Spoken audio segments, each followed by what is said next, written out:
children have problems that they faced, adults take therapy and fix it. Can you explain how bullying is misunderstood today? Teachers are bullies. Bullying happens to adults. Bullying happens to children. It's the child against the world at some points. As a parent, what can I do? As a parent, I knew that I can't protect them at all time. Every generation of parent will fail their children in different ways. You can lead a horse to the water, you can't make them drink, which holds good for everybody in your life, including your children. You can give them all the tools, you can still fail.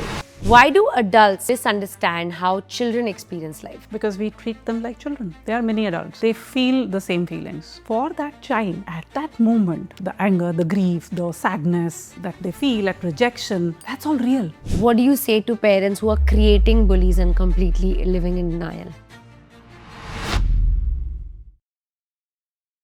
So, Tanushree, tell me, you're a positive psychologist, an author, a parent, and someone who has set up 13 libraries in Himachal Pradesh. Which of these identities do you feel most on a quiet Thursday morning? Okay, so see, a parent is a part of me.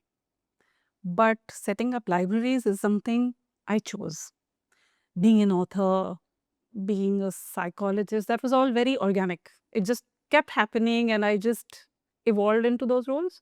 But this was a conscious choice, and probably because it was fairly recent and it came at a time when you're mostly settled in life and you think that you've kind of taken a road and you're just chugging along.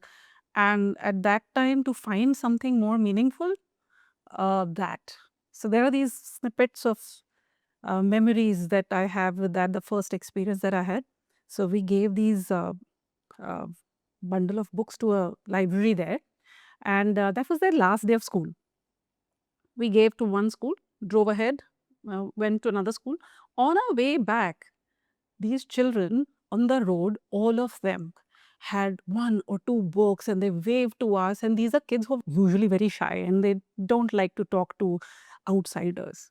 And that stayed. So I think that is something that just on my low days, it just brings a smile to my face. And it's like, wants you to kind of do more of the same. So yeah. What made you pursue psychology in the first place? Honestly, it was convenience. We were at a generation where it was mostly give this entrance, give that entrance, Yeah. So, but I was very sure that engineering is not my cup of tea. Medical was not, because I could not dissect to save my life. So, yeah. And roaches are it's a thing that we can cover in some other podcast.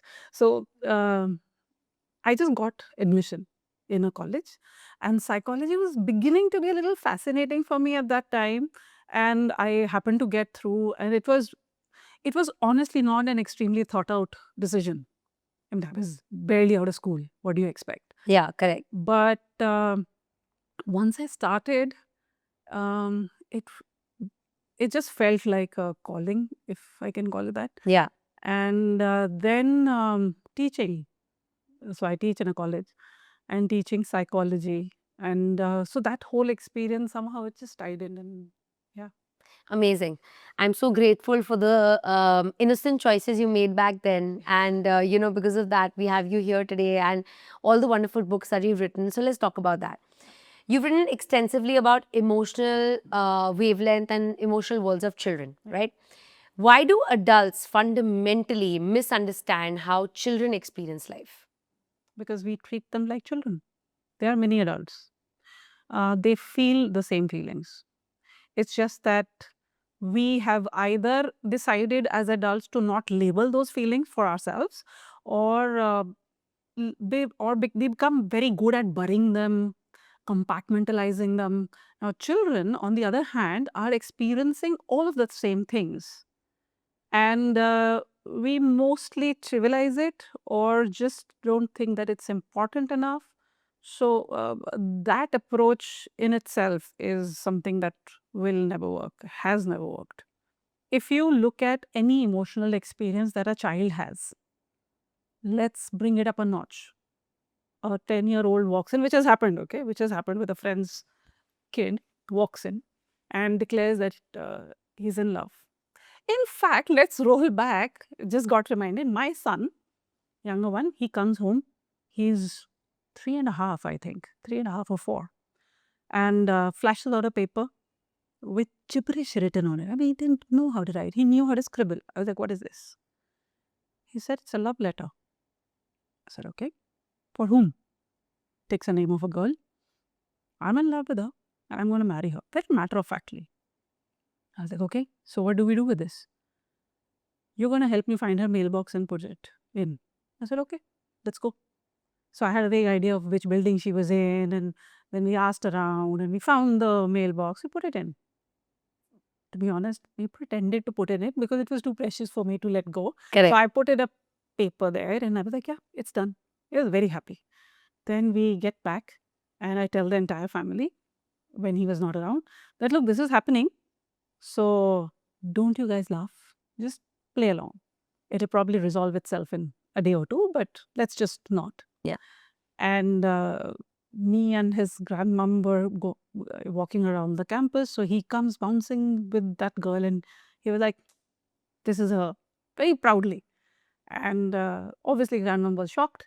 And I had already told her, I was like, "Whatever you're shocked, we'll deal with it later. But right now, just be interested and just say, okay, great." Of course, 2 days later, they broke up because she wanted to play something else. He wanted to run around, and that just happened.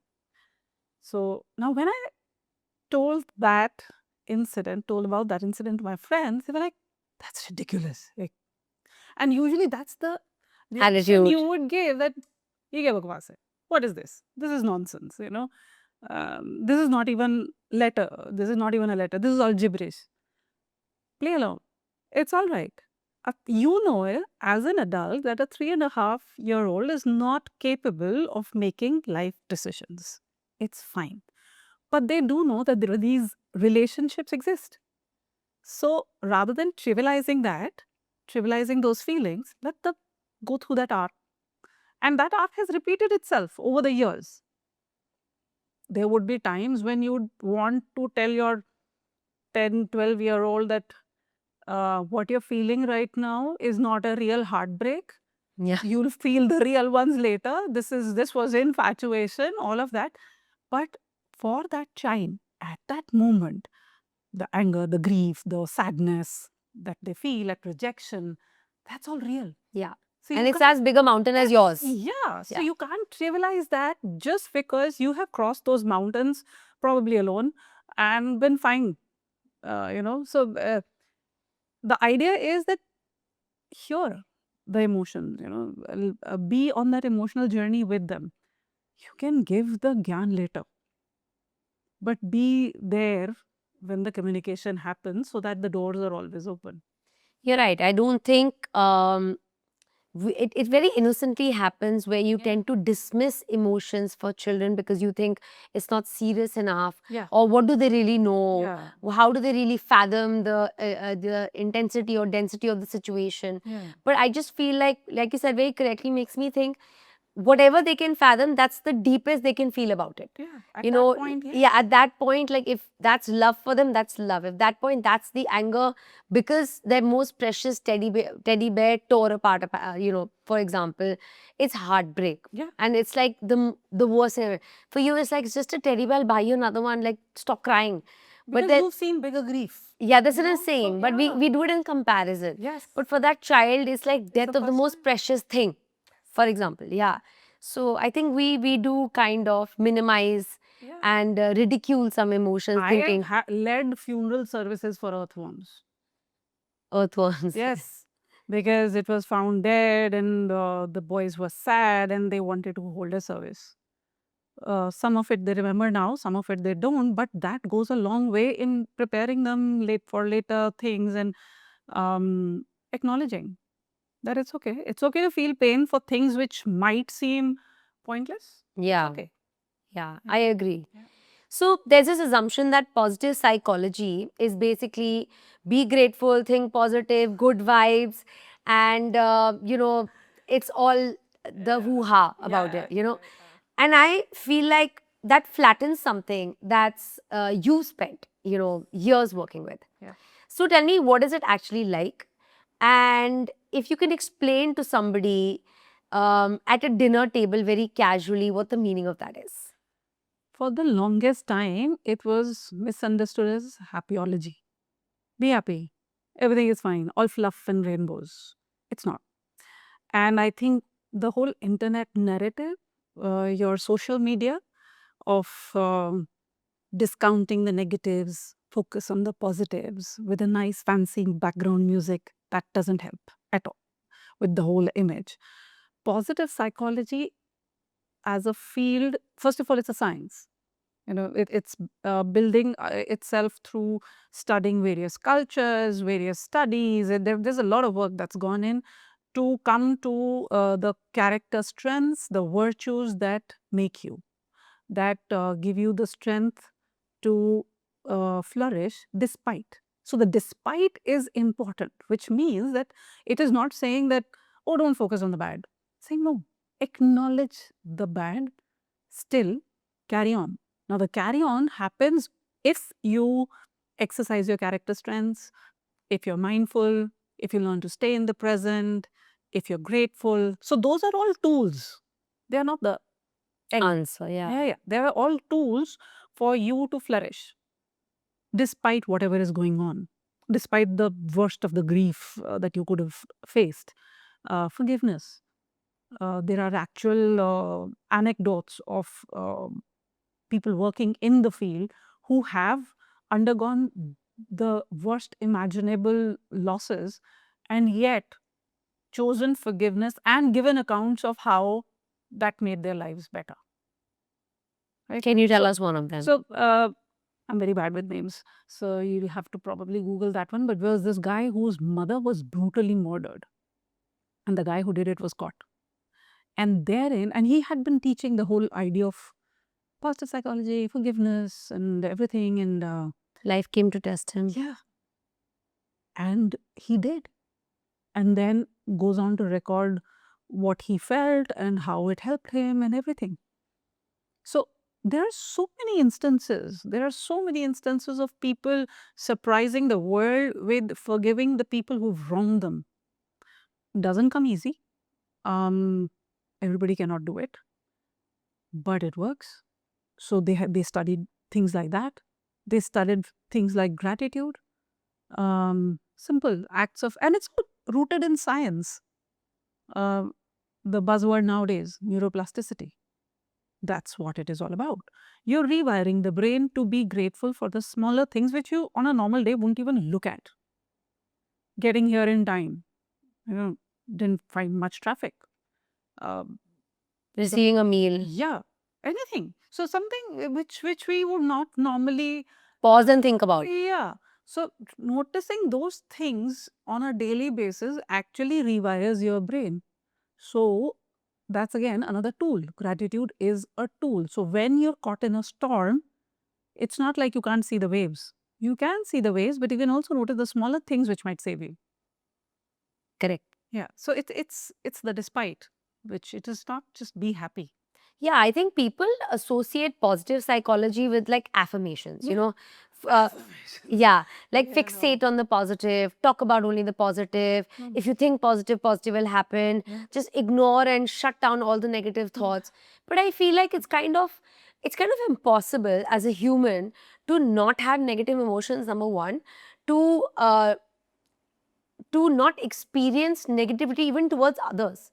No matter how good of a human being are, some bout of jealousy, envy, anger, contempt, everything may come in. It's upon you to act upon it, number one. Number two, I think it's up to you to make it a part of your life. One is, I see it, it's coming. Why is it coming? Oh, I shouldn't be thinking this way. Oh, is it, I'm feeling like this?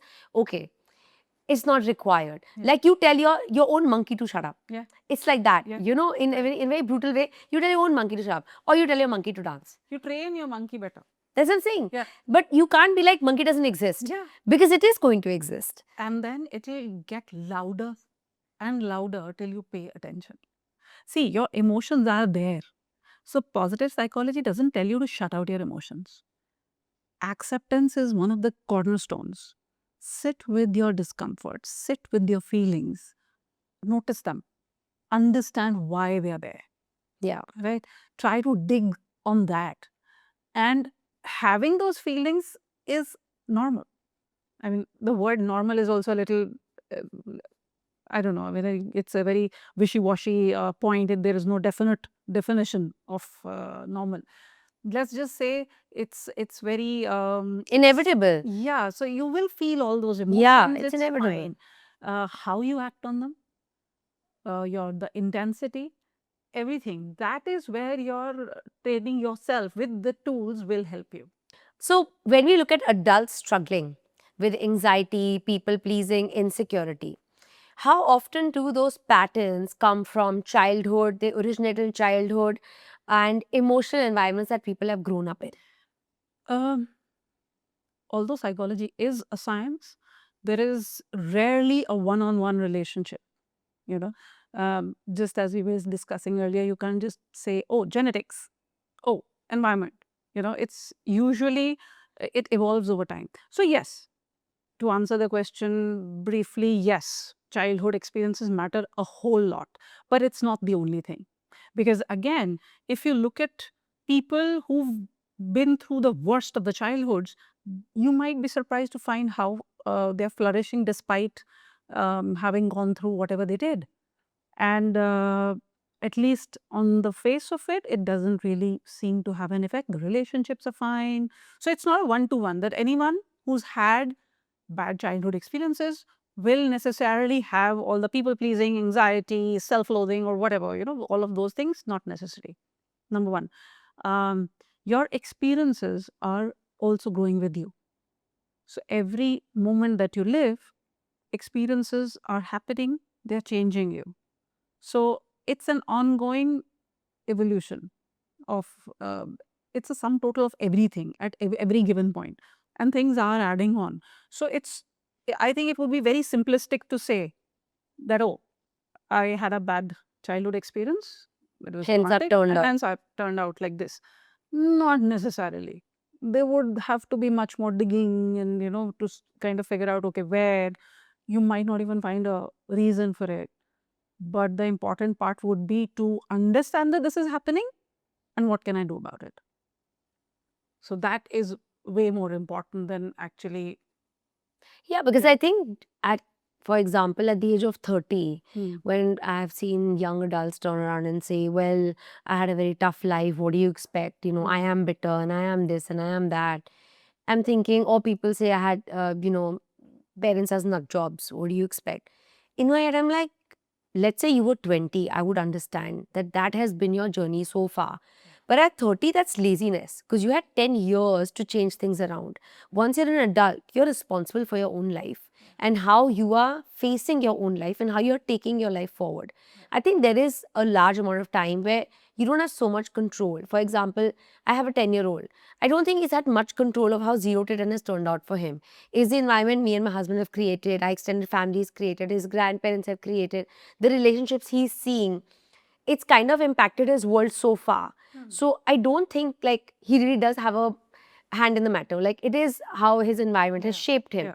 But I think at 30, if he turns on and says, I am like this because of you, I'll be like, that's sheer laziness. So this There's would be an unpopular opinion as of today. I mean, if you go and look at the buzz online, but this is absolutely, I mean, mostly correct. Because I was watching this movie again, Bad with Names. There was this dialogue which I actually screenshotted and sent to my kids, that children have problems that they faced. Adults take therapy and fix it. Try to fix it. You cannot just sit with a problem. Let's say you've had a chronic pain in some body part for last 10 years. When you tell that to somebody that for last 10 years I've had this backache, the first question, किसी को दिखाया? Did you show it to someone?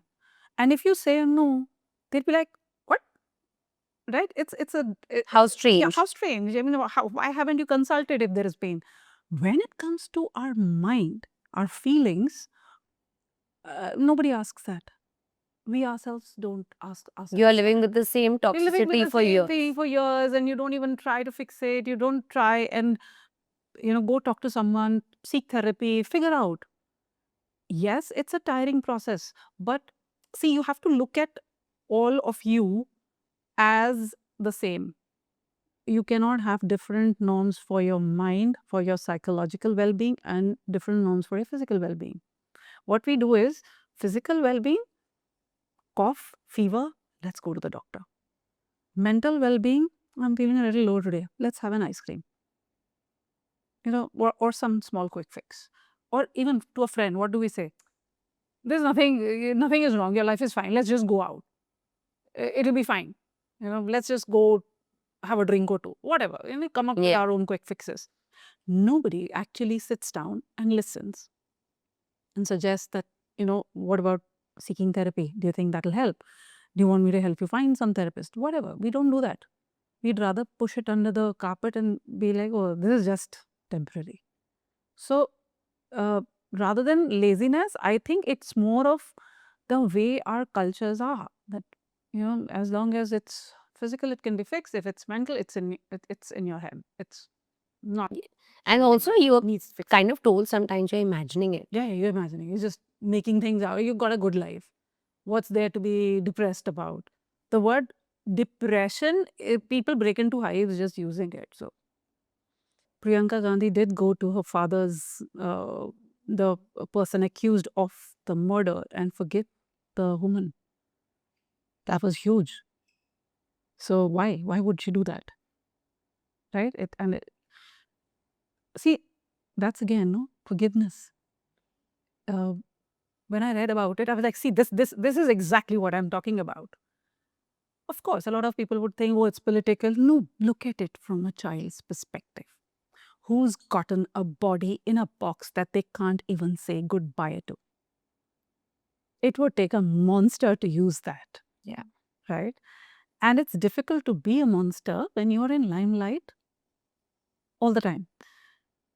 And call me Miyazaki to look at the world through that lens. That I really don't think that there is so much of evil going around. It balances out. So I just looked at that act. I read, and I was like, yeah, this is what I'm talking about. Forgiveness. That this is what we've been reading about. That how it liberates. Most of the times, it is the most difficult thing to wrap your head around. But people who have gone through it have reported feeling very light, liberated. It's like that the pain will stay, but it takes a different form. It becomes bearable.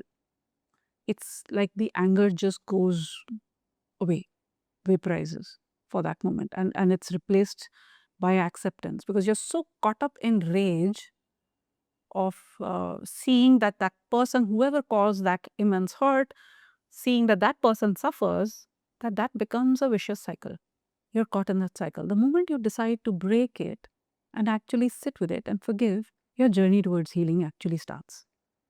So, if you look around, there are so many examples in our stories, news items, everywhere. What positive psychology has done is not invent things out of thin air. They studied. They studied the cultural patterns. They studied spiritual text. They looked at spiritual text across the world and picked out things which were common across cultures, across spiritual thoughts. And that's how they came to these 6 virtues, which would then be then further divided into 24 character strengths, and how concepts like mindfulness or forgiveness or gratitude, all of these worked. And it is fascinating to wake up to something which has always existed, and we never really, paused to kind of acknowledge it. Yeah. For the first time when I was studying for my PhD and all, and I came across how you should be grateful. And I was like, oh, our grandparents always used to say that, whenever you wake up, just thank God. Yeah. And the first thing my father was always done all through his life is get up and just say a silent prayer to God, thanking him or whatever. So just thanking for being there for another day. So uh, at that time, those things used to be like, "Ugh, you're young, you're raring to go. Yeah. These things don't matter."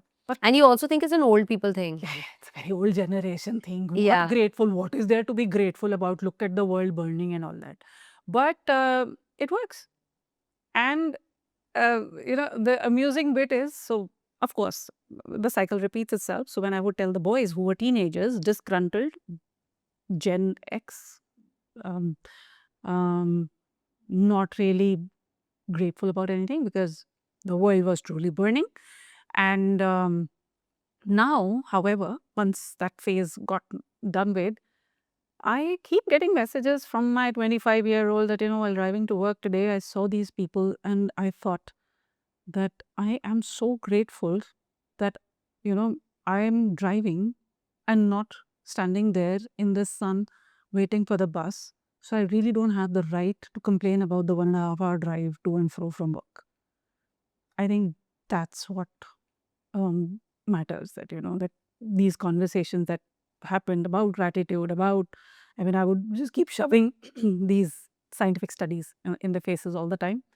And yeah, so how they perceived it and how, so hopefully they don't have to experience something as deep as forgiveness ever. But I think if they were to come at such a crossroad, they're better equipped because, again, circling back to what parents do and what they don't, communication. Talk. Yeah. Talk about the tough things. So, your book, Keep Calm and Mommy On, tackles real questions: homework wars, bullying, teenage hormones. But psychology often works in controlled conditions. How do you hold the gap between that research, what it says, and that works, between that and the 9 p.m. with a defiant 13-year-old? Again, when you start to learn how to write, that's a controlled environment. You learn the skill, but you don't necessarily use it to write A for apple, B for bat for your entire life. People branch out. Some use those words, those letters to write letters, some emails, some books, some poems, right? So I look at it like that you can give these ideas that, okay, these are well researched things that work.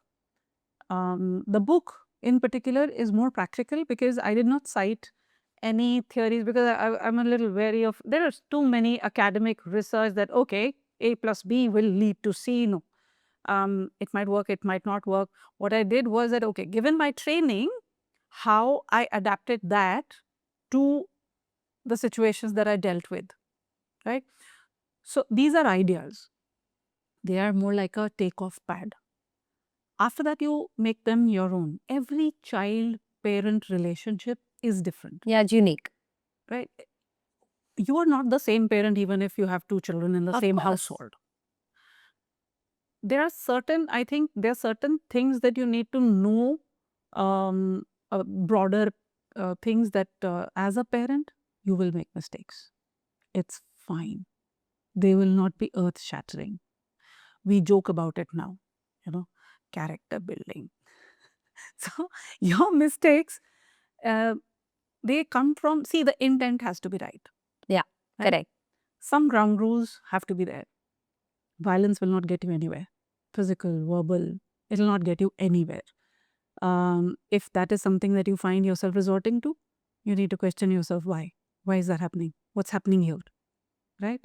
Rather than the easy excuse of, oh, he's annoying and it's 9 p.m. and he's not done his homework. Right? So that is a tougher path to take. So the idea of the science that we are talking about is to wake you up, to train yourself to be more patient, to be more accepting, to be more open to communication, to also let your children learn on their own, right? Most of the times, let's pick this example that, and this is something that all of us have gone through. 7 p.m., my son walks in very casually and says, I need a map. I was like, okay, world map. I said, okay. What time is it? 7. I was like, I'm off duty. He just looked at me blankly. I was like, what do you mean? I was like, I'm off duty now. I'm not a mom. This is me time. I'm sorry, I'm not going anywhere to get a map for you. You were here at 2:30. Since then, it's now you remember that sounds like a you problem. That's not my problem. You can't do that. Then panic broke. The whole confidence in the stride completely went and panic. No, please. Can you please go down quickly and I'll go? I'll be like, nothing doing. And mind you, the market is barely a minute's drive from my place. So I refused. I was like, no, you have to take responsibility for your actions, thoughts, whatever. So this is a consequence you face. I've been telling you because before that, it had happened quite a few times. I would grudgingly take the car out, grumble, take him with me, and a whole Yeah. thing would happen. You can't do this next time. I'll not do this. But then I go and do this again. So what are we telling the children? That this is all lip service? It'll Yeah, happen. empty threats. Empty threats. And they know that these are empty Yeah. threats. Yeah. So make sure those are not empty threats. And that was the last time because I think that time he stood outside the class. He was made to stand outside the class because there's no map, no homework. And so comes home grumbling, I got to stand outside the class and you didn't get me the map. I was like, well, that was your homework, not mine. So next time, please remember, never forgot after that. Even if he forgot, they figured out a way. Okay, we can go to Google the map and print it and make. Yeah. So they figured. Um, Save everything, consistency, that you're making your words count. A tantrum thrown. This happened. So my older one he was a very clingy child and very whiny. He would whine for everything. Firstborn, probably the anxiety of a new parent gets handed down. So we go to the supermarket and we had a rule that I always went with a list.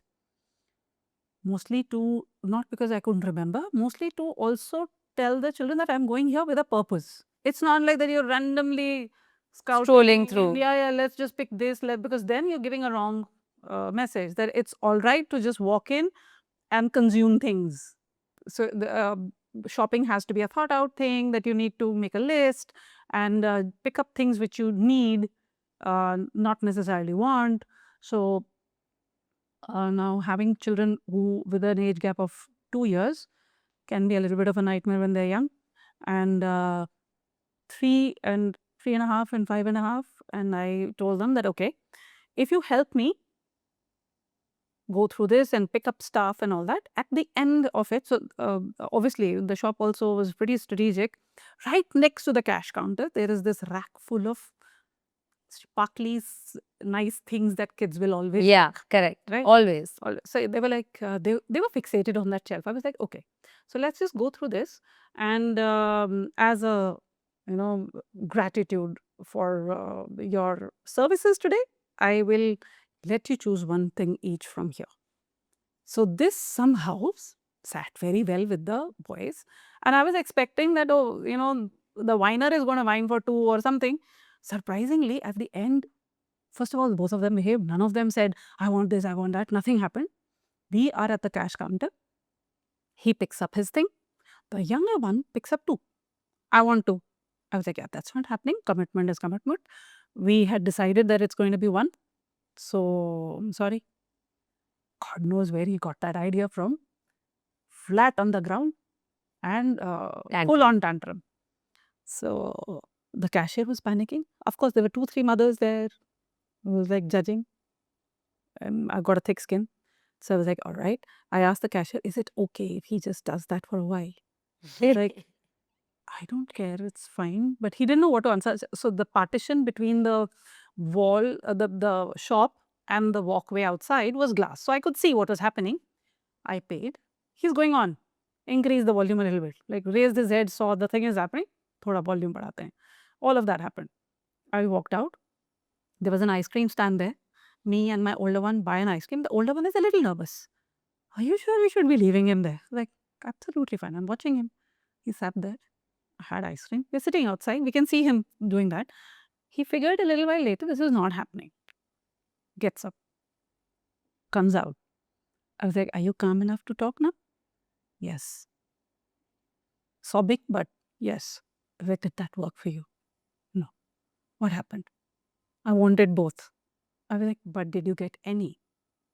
No, because he actually thought that he's still going to get that one The thing. first one. Yeah. Yeah.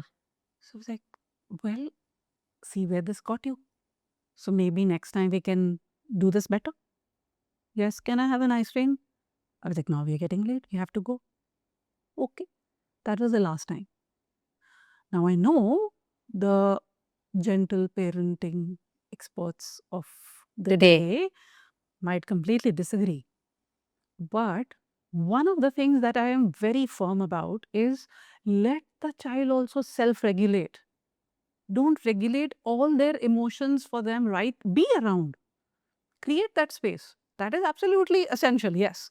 But don't just fix everything for them right there and then that, oh, the child is in, Distress. yeah, so I need to take that away now. No, it's okay. Let them come to that point where they have self regulated. Talk about it later. Do that. Uh, give them tools which they can use the next time when they feel that. Give them tools that what you can, okay, it is a valid thing that you were attracted to these two things. But could you have delayed that gratification? Of course, you won't be using those words. You'd like, you could have done that. We could have picked that next time. Right? So all of that, this is all rooted in science. Everything done to an extreme will not work. So although yes, gentle parenting works, but where do you draw the line? I agree. I mean, I'm a parent to a young kid, and I've been through my own phases of, sometimes struggling between gentle parenting and strict parenting, but I always waver towards strict because I just feel like I don't have the doctor approach that you have Yeah. to it, but my approach in the more humane way is, if I'm not strict now, life will teach you, and life will teach you only in a harder form than I can. So I just feel like discipline, when you teach discipline, and I don't mean discipline in terms of sitting properly and eating properly, discipline in everything. So discipline is misunderstood. That's what I'm It's saying. very Yeah, misunderstood. exactly. I was Yeah. coming to that point. So according to me, when you teach the word discipline, I think it covers everything. And when that covers everything, that child will automatically grow up better than Yeah. the undisciplined. Yeah. So, And discipline to me, yeah. I'll explain, tell me how I'm wrong Yeah, and no, correct no, me. no, please. To me, discipline is knowing what is possible and what is valid, and knowing what is invalid and not possible. Yeah. So when you're crying for things that are invalid and not possible, you're undisciplined. And then parents are like, bichara or bichari, usko aisa lag raha hoga, thaki hai, and those excuses you give for your child. She's not slept well, she's cranky, she's not eating because last night her dinner was heavy, and whatever else. I just feel like I understand, parents give a lot of excuses for their children's bad behavior. But in the end, if your mainstream is discipline, that child will know that, okay, last night I did not have a good sleep. Today, I don't wish to eat that much, or today I don't wish to go out and play. But they will not do it in a tantrum format. Yeah. They will do it in a conversation format. Exactly. Yeah. So this is my understanding of it. So, see, first of all, primarily discipline is a safety net. Yeah. Right? Notice the difference.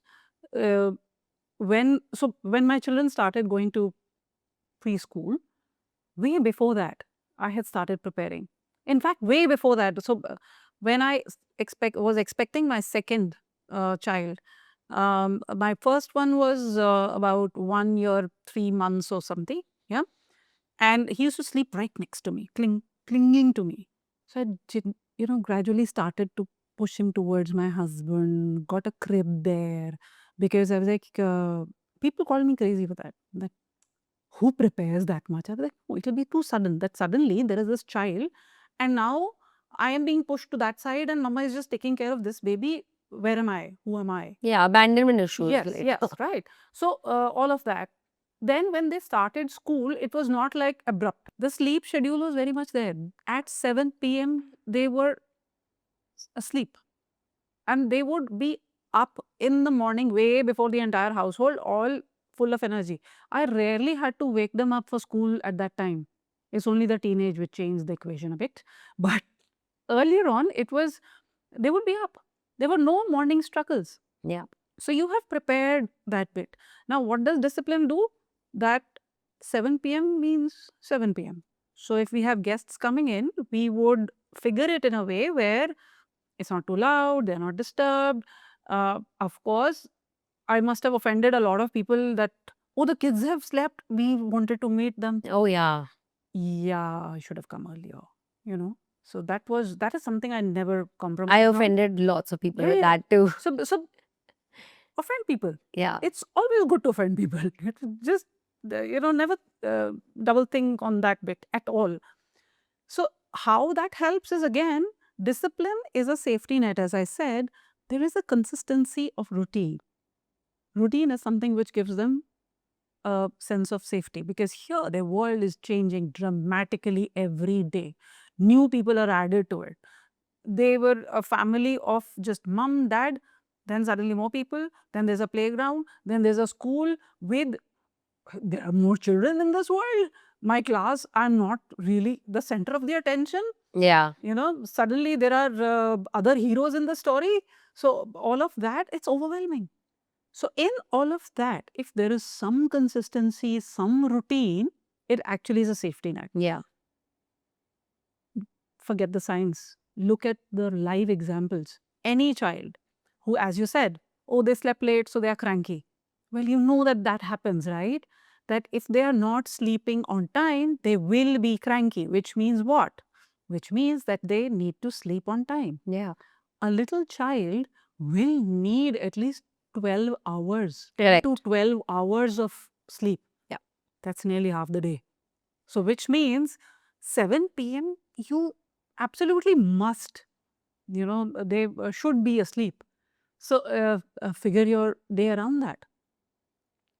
Discipline is, the moment you use the word discipline, most people think, oh, they must be beating the child up, or that it's unreasonably strict. No. No, not only Discipline that. is They think always, you're also titled like the teacher or the inspector or correct, that kind of a correct. parent. Which is not true. Discipline is so it's how you look at it. If I'm disciplining, and if I'm just saying, do this because I say so, now that is not valid. I need you to do this because. You might have to repeat that because for a good 300 times. Repeat it. Develop that patience of a saint. That, Yeah. Why do I have to do the homework now? Because let's just finish it now so that you have free time to play in the evening. Yeah. And then you can come back and do this. I used to repeat that every single day till the time they got tired of the question. So everything is, I was made fun of a lot that you please go ahead and explain that why is this being taken away, or uh, there was a point of time when they would both fight over one particular thing. This is mine, every household it happens. I was like, look, either you figure it amicably amongst you. Now, since I'm not in the situation, you can't come to me because I can't be the referee. If it had unfolded in front of me, then I'd be in a position to actually say who's right and who's wrong. Correct. Since I'm not here, there is no way of me knowing who's right and who's wrong. So the only thing I can do is take the point of conflict away. So you guys figure it. They figured. Now they keep telling me that a lot of time the younger one used it against the older one and all that, but they figured their way. Right. So it's giving them that agency. So discipline is actually giving them that agency to actually sit and understand what's happening and why is it important. Yeah. Yeah, that's what I said. Yeah, why it's exactly. valid Why? and what is valid. Yes. Yeah. Absolutely. I completely agree. Yeah. Can you explain firstly how bullying is misunderstood today? Okay. I feel like bullying is labeled as that one kid who is teasing the rest, or one kid who hides your lunch, or doesn't let you play in the group, in the recess. But I think bullying is far more than that. And I think bullying happens at every age and stage. Can you explain how a psychologist sees bullying, why it happens, and what we can do about it? First of all, what you said is absolutely correct. It's not just very simplistic that, oh, lunchbox is hidden. Bullying happens to adults. Bullying happens to children. Bullying happens between children. Teachers are bullies. So it's the child against the world at some points, right? Now, the why the bullying happens, myriad of reasons could be there. Childhood experiences, feelings of inadequacy, some problems at home where the child is actually manifesting the latent anger that he feels at home, and sort of gets it out here. So a lot of reasons are there. The important bit is, what are you doing to sort of work your way through it? Now, my approach had been as a parent when the boys were young, and did they get in trouble? Both of them were bullied sufficiently well during their school time, mostly because they were different in the sense that they would prefer reading. They would always carry a book. So would not do the typical class thing that everybody else would be doing, jumping around or whatever. My younger one would fold origami things in the school quietly. And so he was bullied for his weight. He was bullied because क्या किताबों में घुसा रहता है, all of that. He was bullied by teachers for questioning, for having answers different than the other kids. The important thing that we can do, see, first of all, as a parent, I knew that I can't protect them at all times. Although your instinct is to be that safety net, Correct. right? But as a parent, what can I do? I decided that long back that I'll show up. And I need to, and despite that, despite being there at all times, there were still times that which I come to know now that, I didn't tell you at that time, but this happened. And for a few seconds, I'm taken aback that, but we talked about everything. Why would you not? You know, but like, it's okay. Sometimes we felt that you'd go and set the school on fire. So let's not. That also happened. Every child will have different stories. Every parent will have different ways of dealing with it. I think the important thing is that you don't trivialize it. That because this is an actual discussion I had with a school friend. His child was just getting into kindergarten, and that child used to come to me in the evenings. We used to sit and read together. So I used to have this group of kids because I'm a little, I'm a little nuts about getting children to read. So I was known to get hold of children to kind of let me read to you. I was that kind of a witch. So he would come to me, and so the father once called. I think he's getting bullied at school, but you know what? Builds character and this It and happens that. It happens everywhere. with everyone. Yeah. They need to learn to deal with it. Yeah. We also learn to deal with it. What's the big deal? That's the most common Yeah, thing yeah. everyone says. Yeah. But look where it got us now. Are we all sorted? So, of course, which doesn't mean that our children will be more sorted or that we'll do a better job. Every generation of parent will fail their children in different ways. What we can hope for is that we fail them a little less. That's it. So we had that discussion. I was like, no, this is not right. Oh, if I keep, giving him a listening ear, I'll make him into a sissy. It's like, are you sending him out on a battle anytime soon? That is the, a typical Stone Age dad response that my son needs to know how Man to up. man up. We are in a different world. Don't let those instincts interfere. Listen to the child. Let them, in fact, help them articulate better. Give them tools in terms of what they can do to escape that situation. So, uh, from my experience, what has worked for me, consistently listen, consistently show up, but don't just be an army who just goes, because I learned the harder way that when I realized that, oh, they might be hiding because they feel that, oh, the mom will come and she's going to rattle every door. So then what I started doing was I was like, okay, this happened. Honestly, I'm very outraged because how can anyone do that? What can I do? I can do this. I would tell them that I can do this. And don't be afraid. You will go to some other school if what's the worst situation. So how we dealt with was in any situation. What's the worst that can happen? I might have to leave the city. I was like, let's humor you. I mean, of course, my reaction could be, this is a ridiculous thing. You don't have to leave the city. I'm like, okay, I believe you. You'll go somewhere else. You are more important to me than the rest of the world. I can burn the rest of the world. But you are the most important. The child needs to know that on a regular basis, because there is a world out there putting that child down at all times, telling him that he's garbage. So as a parent, I need to tell my child, you matter. So if something happens, you come and tell me. Give me all the facts without leaving out anything, right? Let's say, because that's happened, that my younger one saw a boy was being really bad to another girl in the bus. So he stood up and a fight broke out. Then that guy who was being nasty decided for the next 10 days to keep bothering my son again and again. It's on the, I think, 8th or 10th day that he told me that, okay, this has been happening. So then I would be like, that, okay, what can we do? I think we should go and talk to the principal. What do you think? So his first reaction would be no. I was like, look, think about it. I'm right here because this will escalate.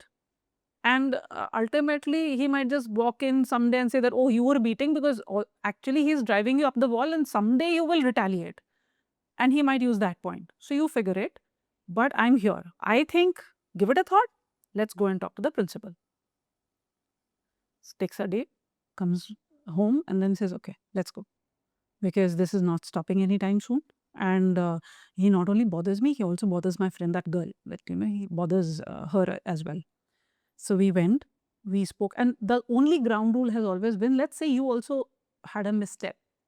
I need to know. Yeah. I don't need anything thrown to my face. Yeah, I need to know where you also went wrong. Yes. Yeah. So I need the entire story from where you stand without any justification very clear. So we'll first put out the fire, then we'll figure what went wrong. Correct. Right? So we went, we had a full-blown conversation with the principal. He's sitting with me. And the principal's first question was, what's your grade? Right? Yeah, I was like, bizarre. So he said A+. Because they had just gotten their report card. So he said, it's A+. Okay. And suddenly the room shifted. So once the entire thing was settled, we came out. The first thing the boy asks, I'm very scared that what would happen to the children who score a C? Yeah, correct. Right? I was like, exactly. That is so well spotted. That was so unfair that he asked for the grade. And the only reason I did not say anything is because I did not want to derail the conversation just then. And then we had that conversation that grades do not make you. The world will make you believe that they do. And it is so hard to undo that. That is another thing that I experienced with my older one later on. But it's so important for you to tell your children again and again and again that your choices might be bad, good behaviors. But you don't have a label. There is no bad. There is no, oh, this is excellent, this is you. So, because usually what happens?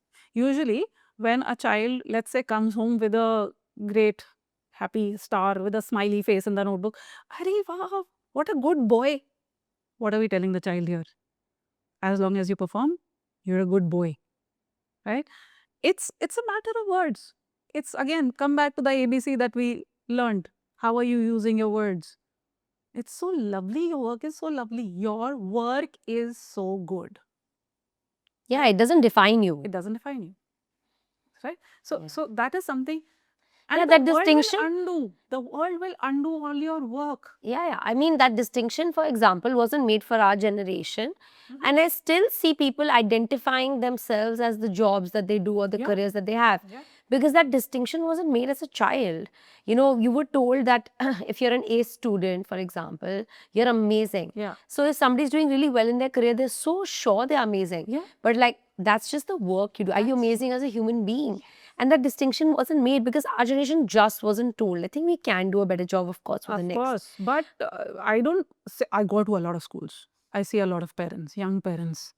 And it's disturbing that not a lot has changed. Not a lot has changed in terms of how you're seeing your child. I understand it comes out of worry. There is so much competition. You want your child to have a good life. Your definition of a good life is, of course, Good grades. career, a good grade hoga, good college. But there are no certainties in life. If you raise a good human being who's also resilient, chances of them being okay are much higher. Yeah.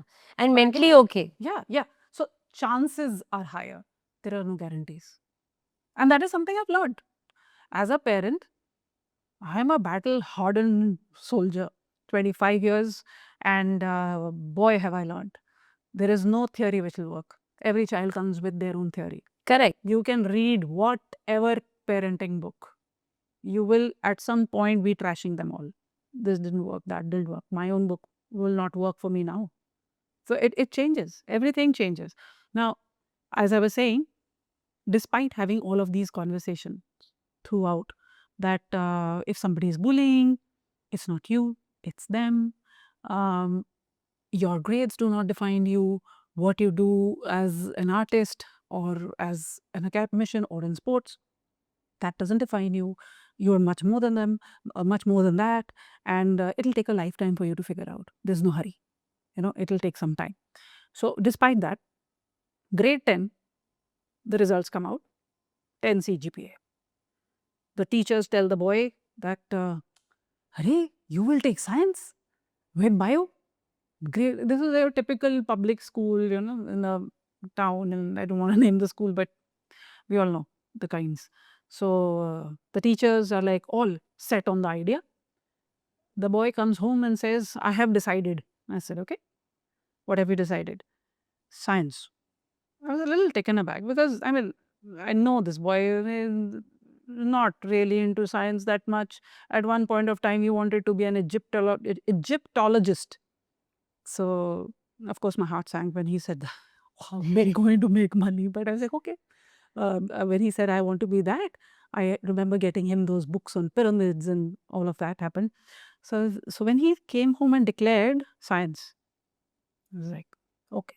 So I'll have to figure out tuitions and I'll have to buy this book and that book. We do all of the jing bang. And he did all of the work. He figured out the tuition. He said, do you know any? I was like, I don't honestly, I can find out for you, but you're talking to somebody Who's not from that field. not from that field and has not been from that thought. Like I still remember going to a PTM in grade 6 and a parent asking me, are your kids going for IIT preparation? I was like, grade 6 IIT? No. And they actually sized me and they actually looked at me as if something was wrong with me. That had happened all through the schooling life. Like all, parents would be like, okay, here comes the nutcase who has no idea what's happening.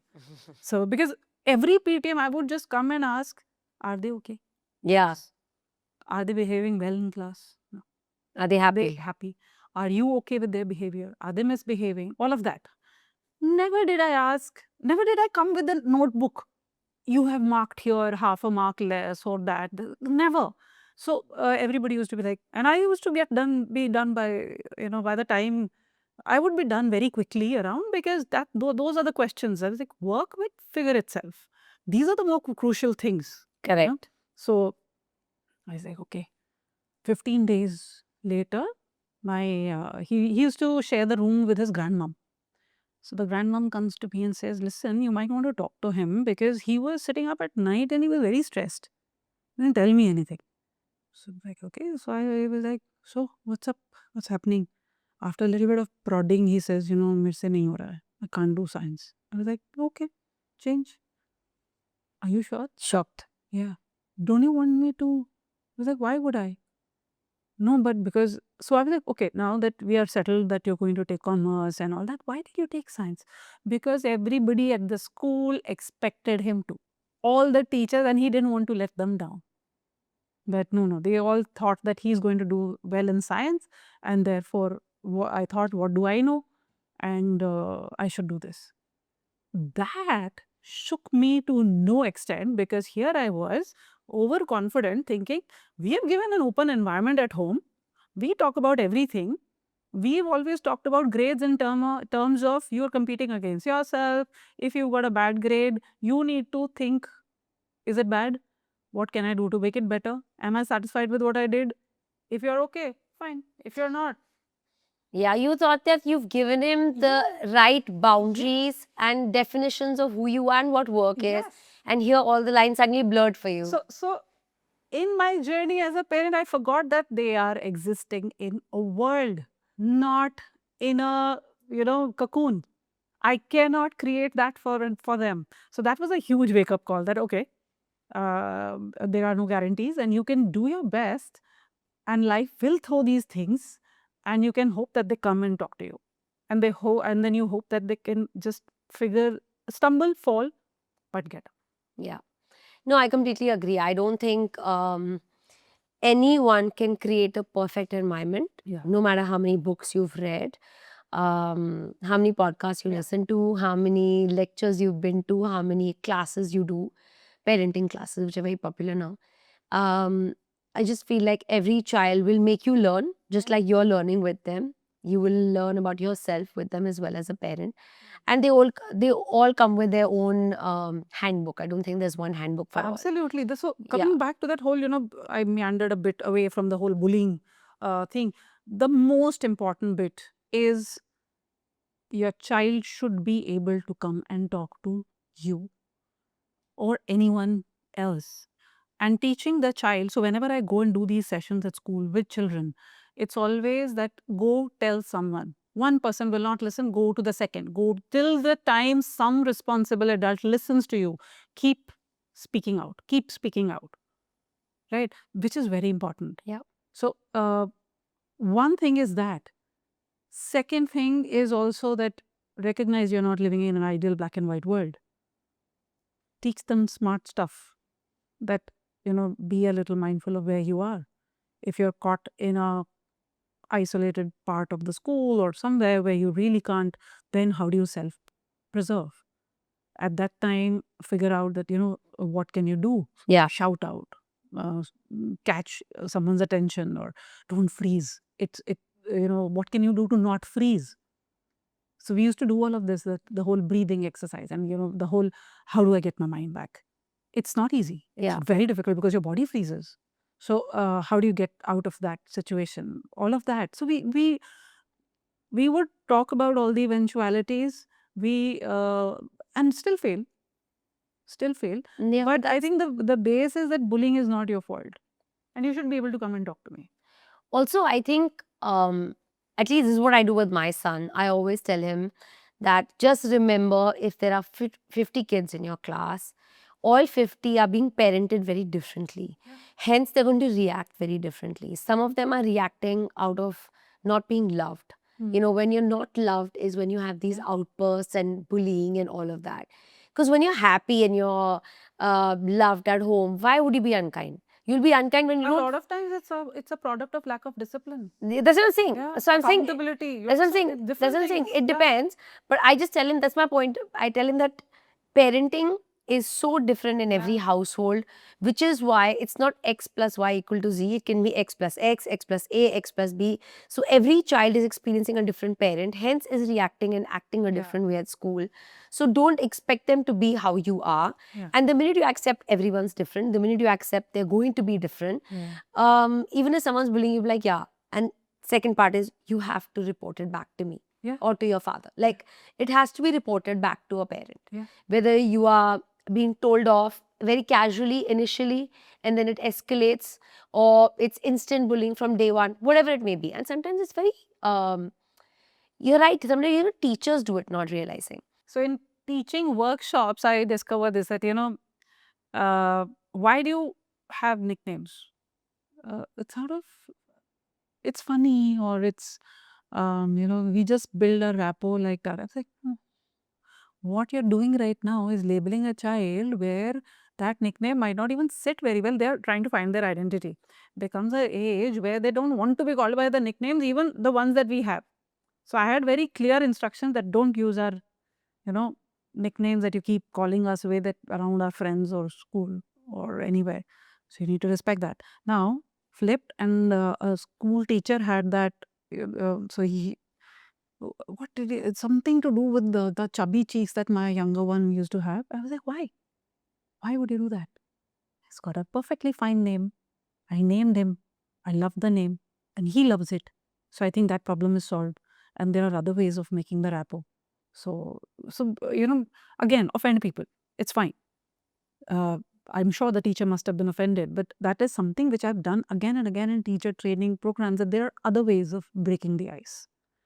There are other ways of gaining respect. Yeah, why do you give nicknames? Why? I don't understand as well. I don't get it. Their names are good enough. Yeah. Yeah. Yes. So, if you have trouble pronouncing, ask for the proper pronunciation, spend some time with it. But don't just shorten it or make it into something else or whatever. Don't do that. So, a lot of, again, as far as bullying is concerned, I cannot emphasize it enough. Communication is the key. Building your child up again and again and again is absolutely essential. Discipline is essential, because we are not just worried about the bullied, we are also worried about creating bullies. So either ways. I was coming to that. Yeah. My next question was, what do you say to parents who are creating bullies and completely living in denial? What do you say to them? They don't even see the problem. Yeah, Again, what you said, either you recognize the problem now or life will teach you. absolutely. See, you can't fix everything. I teach a class of 40 kids. I know for a fact that out of those 40, if I'm able to interest 10 genuinely, that's a goal. That's an achievement. I cannot fix 40 lives. Now, here we are talking about so many parents out there. You can't. Yeah. Seb, you can't. Sometimes, you feel so desperate, right, as a parent, like Yeah. you want to approach some of the parents who are really not doing a good job, or probably they don't even know and they're just using the wrong tools, and you just want to help. And then you tell yourself they don't see it. So, what you're going to talk is going to be French to them and it's not going to work. So, you step back. And it's not like anyone has all the answers. You didn't have all, I don't have all. Yeah. But sometimes you clearly see, like, formats that are going to create a bully. You clearly see it. But there's nothing. You cannot help everyone. As they say that you can lead a horse to the water, you can't make them drink. Yeah. Which holds good for everybody in your life, including your children. You can give them all the tools. You can still fail. It's fine. You did your best. See, one thing that really sticks with me, the grade 11, I went to this orientation. Now they have that in these big fancy schools, that they tell the parents that what is in store in grade 11 and how the grading system is going to be and how you have to prepare for the board and all that. All that happened. 2 hours of session. I was getting increasingly anxious because I had stopped helping them with academics long back, because it is now we do it on your own. And at the end of the whole monologue, the director actually gets up and says that at the end, please remember to take care of yourself. And remember that you were only a vessel of creation of a new life. Your child is an independent life form, and you will not be able to do 100 things right for them. Do your best, hope for the best, but you don't have all the control. Which is something that just sat with me back there, that, oh, yeah, that makes so much sense. Nothing prepares you for that. As parents, what are you trying to do? Your need to help these other parents also comes from somewhere protecting your own child, because in the sense, also some kind of a validation or affirmation, I'm doing the right thing. How are they not able to see this, right? But again, you cannot control everything. Oh, yeah, absolutely. You cannot control all the outcomes in your own child's life as well. So do your best, make those mistakes, they also count. So, Indian parenting carries specific cultural codes, I feel. Our parenting or our culture demands, no matter what, respect for elders, academic pressure, family obligation. These three are almost non negotiables, right? Does positive psychology, which was largely developed in Western countries, do you think they translate cleanly here?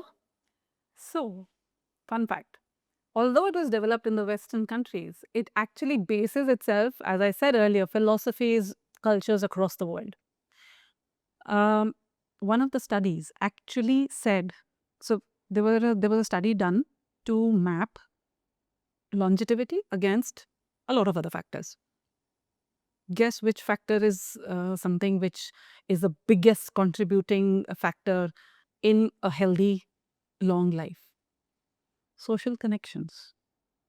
So the thing that you're referring to, the family obligations and everything, it actually helps you be, older and healthier and lead a healthier life, which is like which kind of is counterintuitive, because I mean, again, going back to the narrative which has been built in the last couple of years, say no, step back from relationships that don't work. Now that is a good statement if you are in a specifically toxic relationship. That is not your foot in the door the moment it gets a little rough. Oh, I'm leaving. That's how people are interpreting it as. Oh, this is getting tough. I can't handle this, so I'm just walking out. No, relationships need work. There is no, again, this is yeah, we are talking about relationships which are not toxic. You are not with a parent who's a narcissist or known to have been abusive. We are talking about your regular dysfunctional Family. average family. All families are dysfunctional. Yeah. Right? We are all again meandering through life, figuring out which door opens to what. It's a maze. You don't just get up and leave that, oh, this is not working for me. Do the hard work. I agree. The point is to learn to do the hard work. So it's Indian families focus on different things. Yes, in terms of achievement, in terms of academic success. Pet peeve. My pet peeve is that academic success and the whole regimentalization of childhood. I go to schools and I find out from children, okay, what does your schedule look like? We get up, come to school, go back home. Then there is this class, then there is that class, then there is that class. Then we come home, we do our work, finish. And I'm like, when are you playing? We go for our football. Go for our football class with a coach. Where is the free time in the park where you are someday playing, someday just nothing but just we saw a baby frog. We are just following it, hopping around. Where is that? When I talk to parents about it, they are a little taken aback.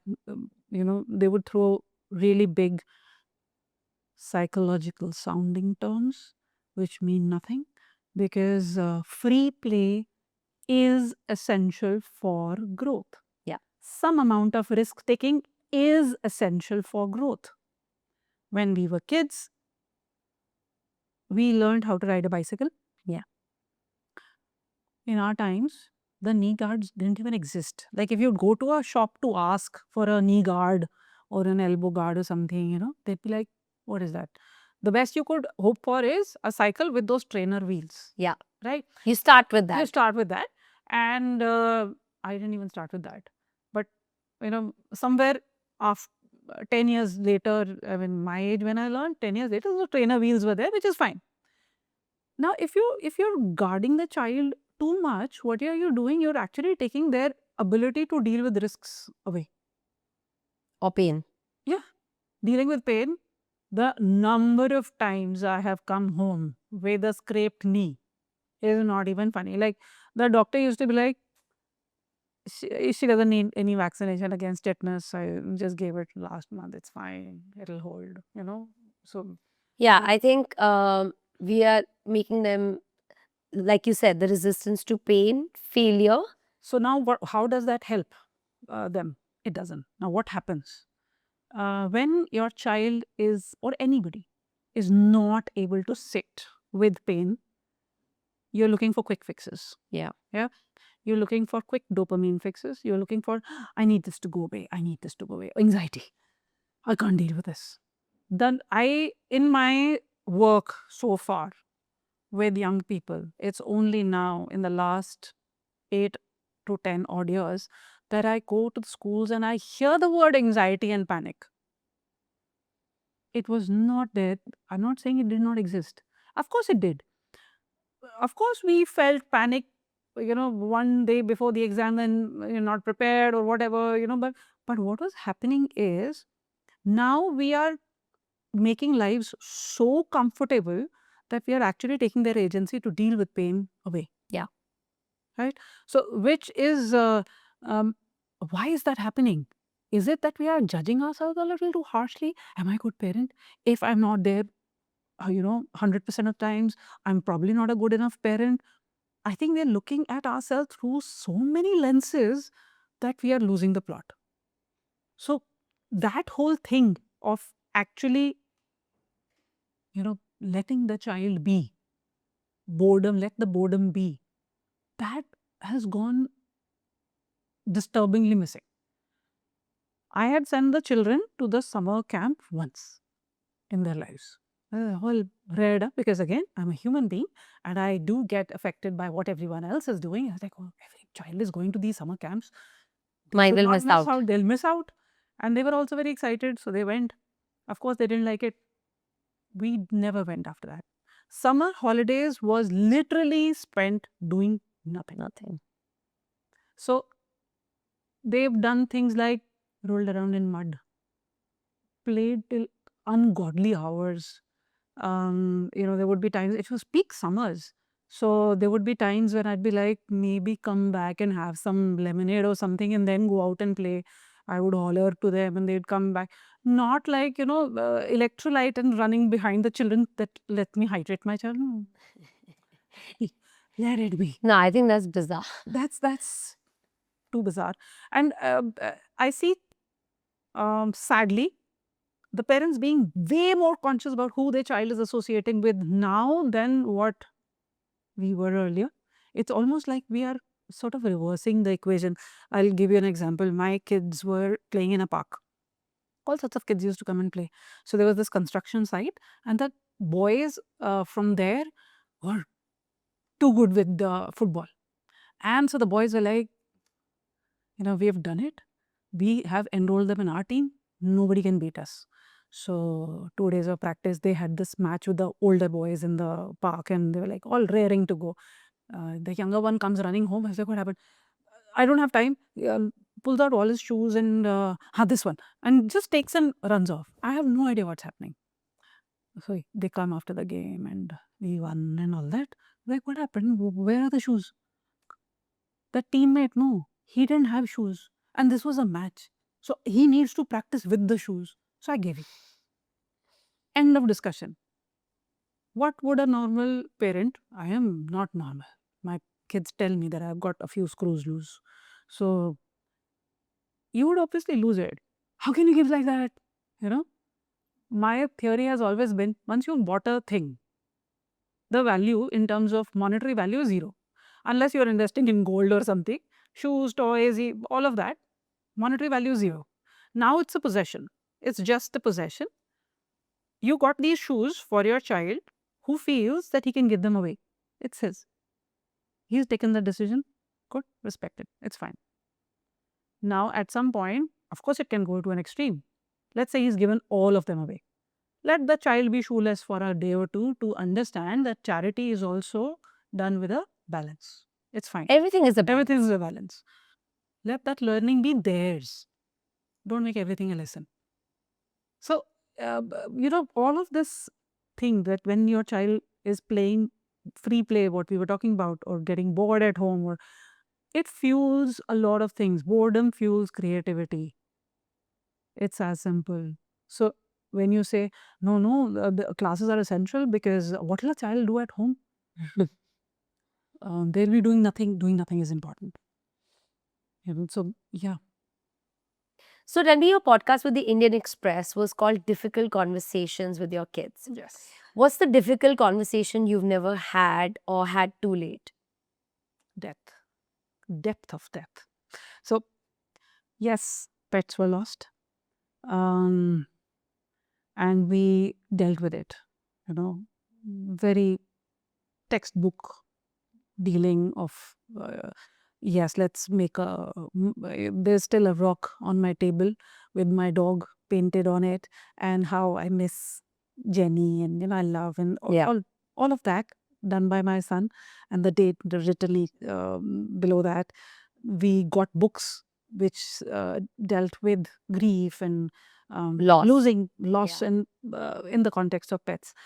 When they lost their grandfather, that was very sudden, and they were very attached to their dada, very, very attached. And I was at a loss. I didn't know what to do because we were also reeling at that time. Of course, we tried to talk to them after that, but I think I kind of missed the bus. But I don't know what, as a mom, as a psychologist, I think I followed the textbook, you know, prepare them for death in less threatening ways, and that would hopefully transfer. But as a mother, the instinct is that, oh, I should have prepared better. But then another voice tells me that how would you prepare them for something like this? Curveballs will get thrown, and sometimes you can just be there to catch them when they fall. Yeah. But in that moment, yes, I sometimes feel that maybe I should have had that talk that, the people that you love, they are also it's very unpredictable. The jury's out on that one. Those are one of the things that I still debate about. That should I? Should I not? All of that. Should I have or not? So, lastly, you write about parenting, about grief, about psychology, and you do it with the voice that feels very honest. But I'm curious about the version of you that's not on the page. Like when something you understand deeply intellectually because of your training, Yes. but you still can't seem to apply to Yeah, yeah. yourself. What would that be? Everything. I am a human. I would know. See, you cook. Do you like to cook? I do. Has your recipe turned out exactly the way it is supposed to be every time? No, it has its own tweaks and Right? Sometimes the cake sinks. The cake sinks, and it does.